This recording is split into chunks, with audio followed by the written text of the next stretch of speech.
Spoštovani predstavniki medijev, lepo pozdravljeni. Na skupni novinarski konferenci Ministrstva za vzgojo in izobraževanje ter Pedagoškega inštituta, kjer bomo predstavili prve rezultate mednarodne raziskave na področju računalniške in informacijske pismenosti ter računalniškega mišljenja EA-ICILS 2023. Rezultate bo predstavila nacionalna koordinatorka raziskave v Sloveniji, doktorica Eva Klemenčič z Pedagoškega inštituta. Po predstavitvi pa se bo na rezultate na kratko odzval minister za vzgojo in izobraževanje, dr. Vinko Logaj. Doktorica Klemenčič, izvolite. Najlepša hvala za najavo. Jaz bom predstavila rezultate mednarodne raziskave računalniške in informacijske pismenosti. Gre za prvo, hkrati edino mednarodno raziskavo tega področja, ki meri digitalno pismenost, digitalne kompetence. V ostalih nekaterih raziskavah merimo neke druge pismenosti preko računalnika, ta je pa res fokusirana na digitalno pismenost. Namen raziskave je oceniti sposobnost učencev za produktivno uporabo informacijsko-komunikacijske tehnologije za različne namene, skratka na načine, ki presegajo neko osnovno uporabo IKT. Kar se tiče Slovenije, Slovenija je sodelovala v 2 od 3 ciklov, 2013 in sedaj 2023, zato lahko pokažemo tudi trende, bomo pogledali, ali so se dosežki zvišali, ostali enaki ali padli v obdobju desetletja, se pravi med 2013 in 2023. Kar se tiče značilnosti ali pa sodelujočih v raziskavi sodelujejo šole, 169 šol v Sloveniji je sodelovalo, oziroma 170 oddelkov med majem in pa junijem 2023, se pravi čisto ob koncu šolskega leta, sodelujejo tudi IKT koordinatorji na teh šolah, ravnatelji teh šol, ki so bile vzorčene, in pa učenci, ko govorimo o učencih, govorimo o osmošolcih. V vseh državah, ki sodelujejo, razen v primeru Norveška sodeluje z 9. razredom. Tukaj vidite tudi relativno impresivne številke. Kar je pa verjetno bolj pomembno kot pa same številke sodelujočih, je pa to, da so rezultati reprezentativni za populacijo. Merimo predvsem v tem preizkusu pismenosti 2 konstrukta. Eden je računalniška in informacijska pismenost, ki se nanaša na sposobnost posameznika, da uporablja računalnik za raziskovanje, ustvarjanje, sporazumevanje, da lahko učinkovito sodeluje doma, v šoli, kasneje tudi na delovnem mestu in v družbi. Tukaj nas zanima predvsem razumevanje uporabe računalnika, zbiranje informacij, ustvarjanje informacij in pa digitalno komuniciranje. Leta 2018 je bilo na mednarodni ravni prvič omogočeno tudi testiranje računalniškega mišljenja. Kot rečeno, teh podatkov za leto 2018 Slovenija nima, imamo pa sedaj, ker smo se priključili temu opcijskemu modulu raziskave v letu 2023. Ko govorimo o računalniškem mišljenju, se to nanaša na sposobnost posameznika, da prepozna razne vidike problemov iz resničnega sveta, ki so seveda primerni za računalniško obdelavo, kajti testiramo zgolj z računalnikom. Hkrati pa tudi, da razvije in pa vrednoti algoritemske rešitve teh problemov, ki, kot rečeno, jih je mogoče izvesti z računalnikom. Zdaj mogoče ena taka temeljna razlika med tema 2 pismenostma oziroma konstruktoma. Pri računalniški in informacijski pismenosti bolj govorimo o učencih kot uporabnikih in pa hkrati proizvajalcih informacij. Pri računalniškem mišljenju o konceptualizatorjih, sistemskih mislecih in tako naprej, v smislu, da znajo oblikovati, se pravi formulirati probleme, podprobleme, iskati priložnosti za večjo učinkovitost, tudi avtomatizacijo in tako naprej. Posebej bi rada poudarila, da pri računalniškem mišljenju v tej raziskavi ne preverjamo programiranja. Preverjamo pa postopke, zaporedja, ki so seveda tudi pri programiranju pomembni. Ampak še enkrat, učenci pri tej raziskavi ne programirajo, rešujejo pa probleme. Kar se tiče rezultatov, bom kar skočila na lestvico dosežkov računalniške in informacijske pismenosti. Tukaj so navedene tudi vse države, ki so sodelovale v raziskavi. 35 jih je, oziroma 34 držav izobraževalnih sistemov in pa ena referenčna udeleženka. Ena od regij v Nemčiji se pač odločila za takšno dovzorčenje, da lahko predstavlja regijo kot celoto. Če gremo po vrstnem redu, kar se tiče računalniške in informacijske pismenosti osmošolcev, so najboljši rezultati v Republiki Koreji, potem od evropskih držav sledijo Češka republika, Danska, flamski del Belgije, Portugalska, Latvija, Finska, Avstrija, Madžarska in tako naprej. Tukaj vidite čisto nad mednarodnim povprečjem raziskave ICILS obkroženi dve državi, gre za Hrvaško in Slovenijo. Hrvaška in Slovenija imata v ciklu 2023, podobno je bilo tudi že leta 2013, podobne dosežke. Se pravi, ne glede na to, da je Hrvaška uvrščena na lestvico pred Slovenijo, ne moramo reči, da imajo učenci iz Hrvaške boljše dosežke od učencev iz Slovenije, ampak imajo podobne dosežke, podobno znajo, podobno so vešči uporabe digitalnih tehnologij in tako naprej. Pod povprečjem je tudi nekaj evropskih in pa nekaj drugih držav, kot so Malta, Ciper, Grčija in tako naprej. V primeru Slovenije skratka pomeni, da države Italija, Luksemburg in vse, ki so navedene na tej lestvici navzgor, to so države, kjer učenci dosegajo bistveno boljše rezultate kot učenci iz Slovenije in Hrvaške, in potem tukaj spodaj Malta, Ciper, Grčija, Urugvaj in tako naprej. Ti učenci iz teh držav, ki sem jih pravkar naštela, pa dosegajo slabše rezultate kot učenci iz Slovenije in pa Hrvaške. Skratka, kar želim povedati je, da smo se ohranili tik nad povprečjem sodelujočih držav v letu 2023. Potrebno je poudariti, da pri računalniški in informacijski pismenosti obstajajo v Sloveniji ogromne razlike med šolami in ekstremno majhne razlike med ogromne razlike med učenci in ekstremno majhne razlike med šolami v Sloveniji. Če gremo naprej, prej sem omenjala, 3 cikli raziskave so bili sedaj potekajoči. Slovenija je sodelovala v letu 2013 in leta 2023. Tukaj vidimo prikaz -27, čisto na skrajni desni strani, pomeni, da če primerjamo dosežke učencev izpred 10 let, so se pri računalniški in informacijski pismenosti pri nas in kot vidite v večini sodelujočih držav 13-23 poslabšali, razen v Republiki Koreji so ostali približno enaki.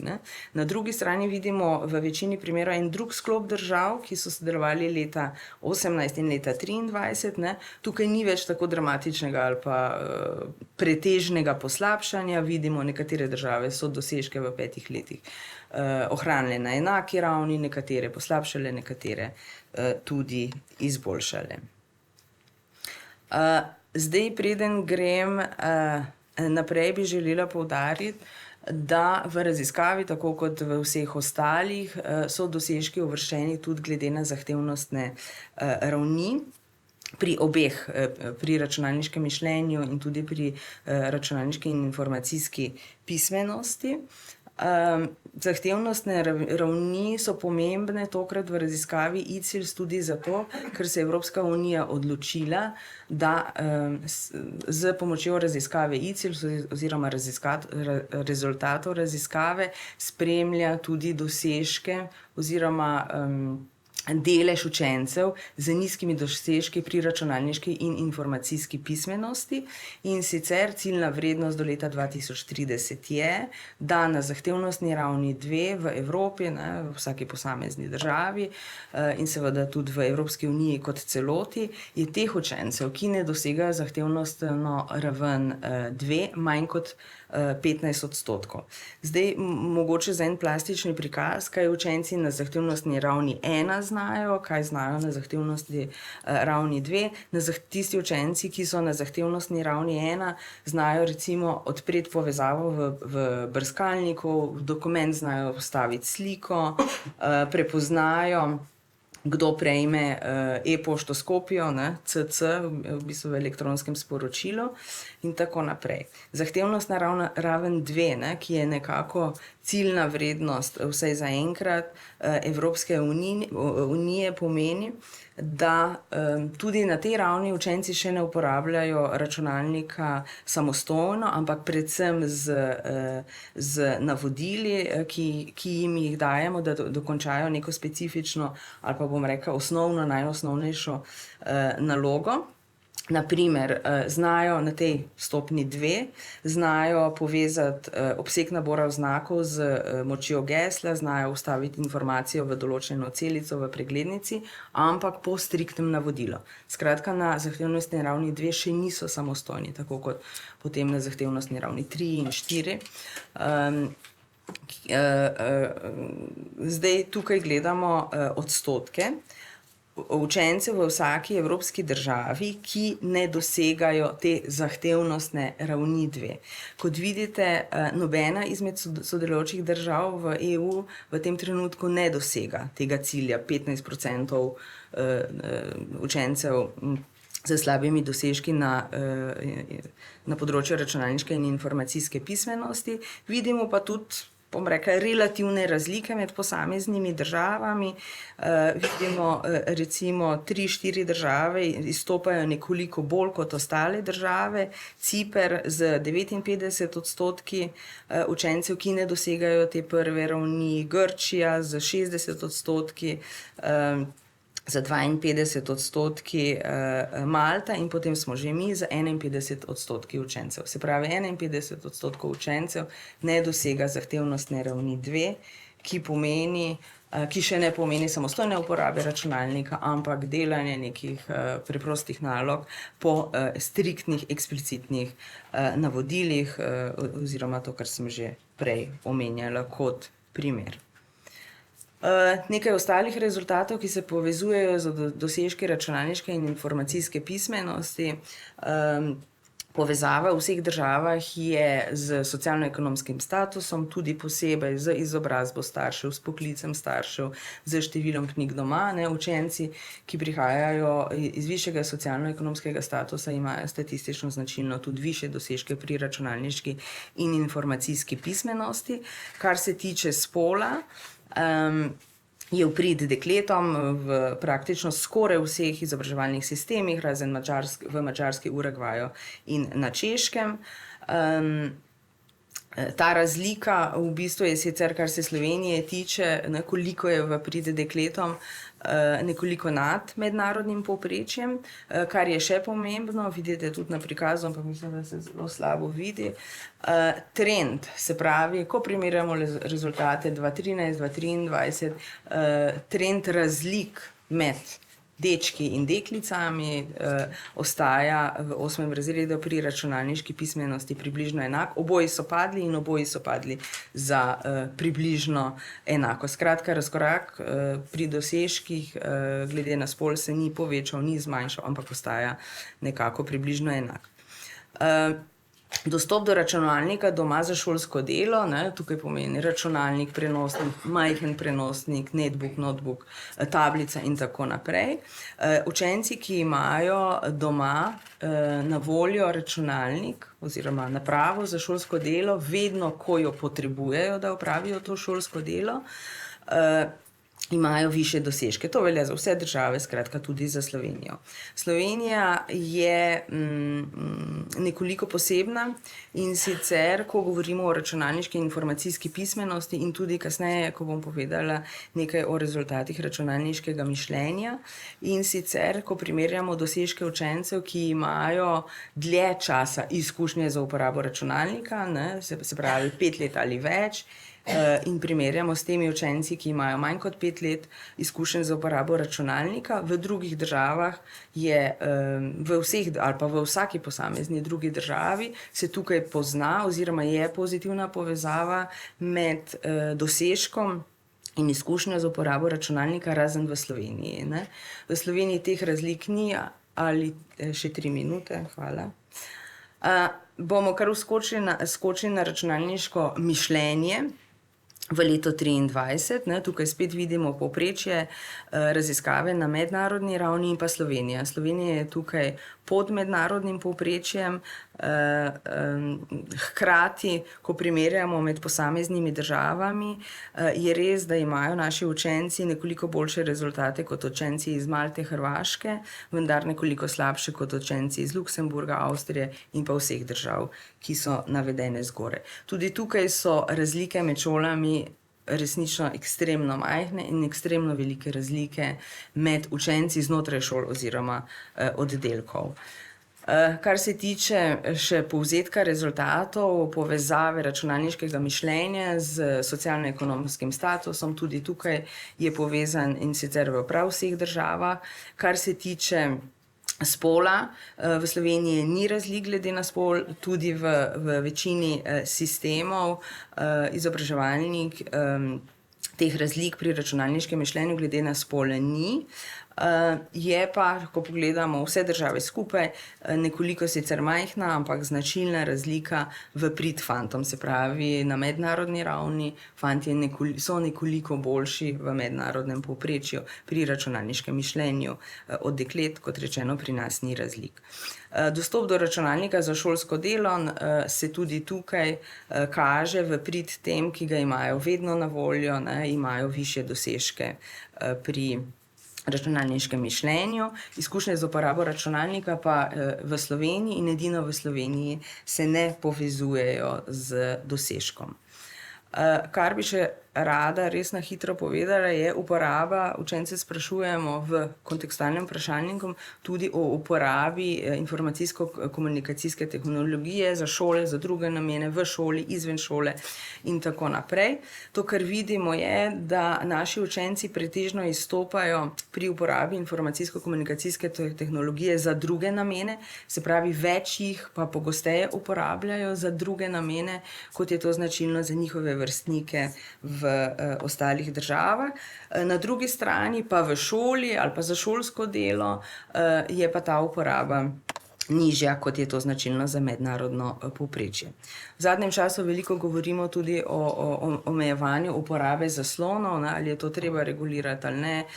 Tukaj imamo rezultate, kako se s tem soočajo v drugih državah, in sicer gre za rezultate, ali imajo učenci oziroma ali nimajo omejitev uporabe zaslona s strani staršev, se pravi doma ali pa skrbnikov.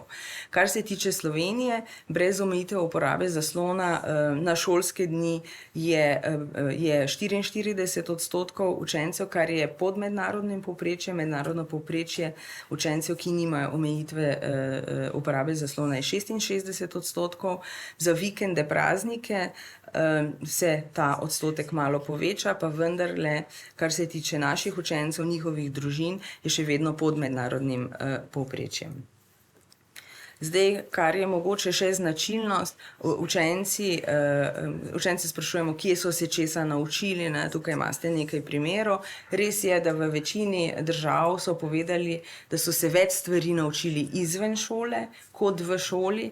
Je pa tudi res, da v Sloveniji je ta razkorak pri posameznih postavkah, iskanju informacij in tako naprej, ko jih vprašamo v šoli, izven šole, je pa precej večji, kot je na mednarodnem povprečju. Precej več učencev se nam pomakne v tisto skupino, ki pravi, tega sem se naučil doma, se pravi izven šole. Precej samozavestni so, kaj znajo, hkrati rezultati tega ne potrjujejo. Ne vidijo se toliko v poklicih povezanih z IKT oziroma nimajo take namere izobraževati se za IKT. Tudi uporaba IKT pri pouku je podpovprečna pri praktično vseh predmetih. Zdaj, to je na kratko.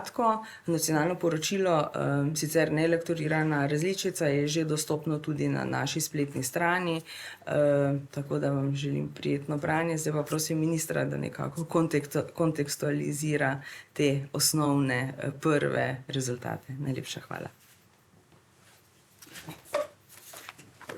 Hvala lepa, doktorica Klemenčič. Gospod minister, izvolite. Torej, kratek odziv na rezultate. Ministru se namreč potem mudi na naslednji dogodek. Najprej lep pozdrav vsem skupaj. Uvodoma se želim zahvaliti kolegom iz Pedagoškega inštituta za delo pri koordinaciji in pa izvedbi same raziskave, ki prinaša podatke o računalniški in informacijski pismenosti naših osnovnošolcev.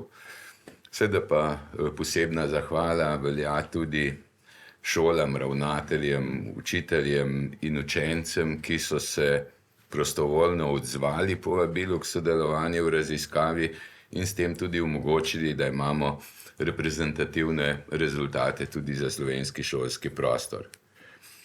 Po 10 letih smo tako ponovno pridobili informacije o dosežkih osmošolk in osmošolcev na področju računalniške in informacijske pismenosti.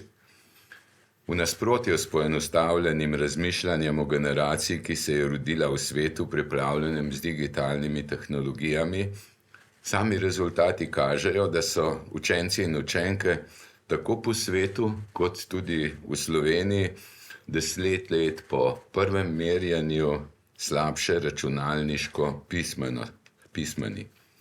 Rezultati kažejo, da polovica slovenskih osnovnošolk in osnovnošolcev v 8. razredu pri delu z digitalno tehnologijo potrebuje podporo. Dosežki slovenskih osmošolk in osmošolcev pri računalniški in informacijski pismenosti se sicer še vedno uvrščajo nad mednarodno povprečje. Hkrati pa nam rezultati kažejo, da je raba naprav v slovenskih šolah pod mednarodnim povprečjem in da učenci in učenke ocenjujejo, da so si mnoga znanja z tega področja pridobili tudi izven šole. Danes si seveda ni moč predstavljati sodobnega izobraževalnega sistema, ki ne bi strmel k temu, da zagotovi temeljne digitalne kompetence vsem vključenim v izobraževanje. Tako kot bralna pismenost je tudi digitalna pismenost ključna za uspešno vključevanje posameznikov in posameznic v družbo, doma, na delovnem mestu in v šoli. A rezultati kažejo, da to ostaja izziv za številne evropske države, pa tudi za Slovenijo. Rezultati raziskave tudi nudijo priložnost za pridobitev in poglobitev v nadaljnje raziskovanje, da bi natančneje razumeli morebitne povezanosti, vzroke in razlage na podlagi teh tudi ustrezno ukrepali. Pri segmentu računalniškega mišljenja smo pod mednarodnim povprečjem. Računalniško mišljenje se nanaša na sposobnost posameznika, da prepoznava vidike problemov iz resničnega sveta, ki so primerni za računalniško obravnavo, ter da razvije in vrednoti algoritemske rešitve teh problemov, ki jih je mogoče izvesti z računalnikom. V prihodnje vidim aktivnosti na področju povečanja usposobljenosti učiteljev za poučevanje na tem področju. V teku pa je tudi prenova učnih načrtov, ki naj bi bili pripravljeni tako, da bi bil v njih večji poudarek na pristopih, ki bodo spodbudili učence k razvoju veščin za reševanje kompleksnejših problemov. Razvoj digitalnih kompetenc učenk in učencev in digitalne kompetentnosti učiteljic in učiteljev smo v Sloveniji doslej spodbujali predvsem prek množice različnih projektov. Prenova učnih načrtov pred več kot 10 leti je sicer na ravni splošnih ciljev vsebovala tudi omembo digitalnih kompetenc v nekaterih učnih načrtih, vendar brez poglobljene konkretizacije. V prenovi učnih načrtov, tako za osnovne šole, gimnazije in za splošne predmete v programih poklicnega in strokovnega izobraževanja, ki je v teku, so načrtovani konkretni cilji z področja digitalnih kompetenc, ki naj bi bili umeščeni v vse predmete. Poleg tega bodo prenovljena tudi didaktična priporočila in učni načrti z področja računalništva in informatike, ki se niso spremenili že več kot 20 leti. To pa hkrati pomeni, da bo treba za uvajanje prenovljenih učnih načrtov najprej navdušiti in usposobiti ravnatelje in učitelje. In lahko tudi povem, da že tečejo priprave za pripravo programov za usposabljanje učiteljev in ravnateljev za uvajanje prenovljenih učnih načrtov. Verjamem, da bodo našteti ukrepi in aktivnosti pripomogli k izboljšanju rezultatov, tako na področju računalniške in digitalne pismenosti, kot tudi na področju računalniškega mišljenja. Hvala lepa.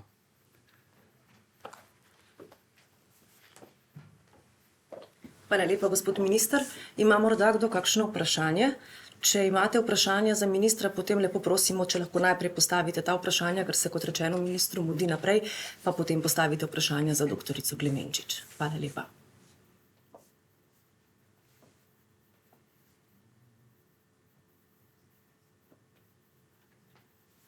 Ni vprašanj?